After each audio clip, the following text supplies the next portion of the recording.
హౌలగాన్వా అంత దూరం మన బండి మీద పోతామా? దున్యా పెట్రోల్ ఖర్చు అవుతుంది.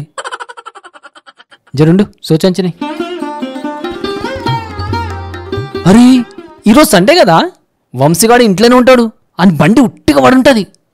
ఉండు నేను పోయి అడిగేసి వస్తాను, పుక్కట్లో పోయి రావచ్చు. నువ్వేం చెయ్యి, ఇంటికాడి నుంచి పికప్ చేసుకుంటా.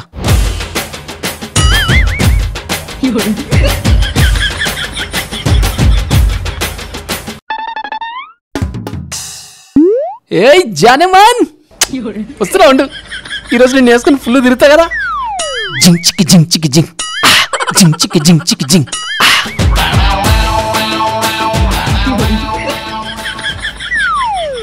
వంశీ వంశీ వదినా, కొంచెం వంశీని బైక్కి అడిగి తెచ్చేస్తావా?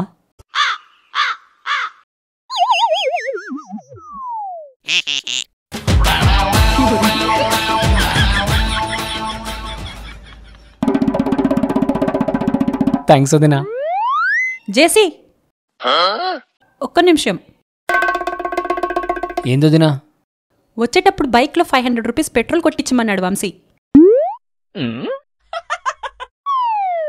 అరే చెప్పడం మర్చిపోయినా, మొన్న జనరల్ హెల్త్ చెకప్ చేయించుకున్నా.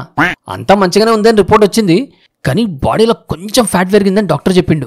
అంటే కొంచెమే, ఈ వాకింగ్ చేస్తే కరిగిపోతుందని చెప్పిండు. నేను ఈడి వరకే పోతున్నా, దానికి బండికిట్ అవసరం లేదు, నేను వాకింగ్ చేసుకుని వెళ్తావుదినా. జేసీ ఒక్క నిమిషం. మళ్ళేమైంది వదినా? వంశీ 500 ఇచ్చాడు. అరే అవునా? వదినా ఈ ఒక్కసారికి బండి తీసుకెళ్తా, నెక్స్ట్ టైం వాకింగ్ చేసుకుని వెళ్తా. జేసీ ఒక్క నిమిషం. మళ్ళేమైంది వదినా? ఆ 500 తోటి వంశీ ఫ్రూట్స్ తెమ్మన్నాడు. ఇక పెట్రోల్ ఎలాగో మీరు కొట్టిస్తారు కదా. పొద్దున్న లేచినప్పుడు నా తాశీల్ ముఖం నేనే చూసుకున్నా. అయింది ఏం చేసినా సరే ఈరోజు బండి అని వదిన ఖతర్నాక్ డిసైడ్ అయినట్టుంది. ఇగో వదిన బండి కీస్. ఏమైంది?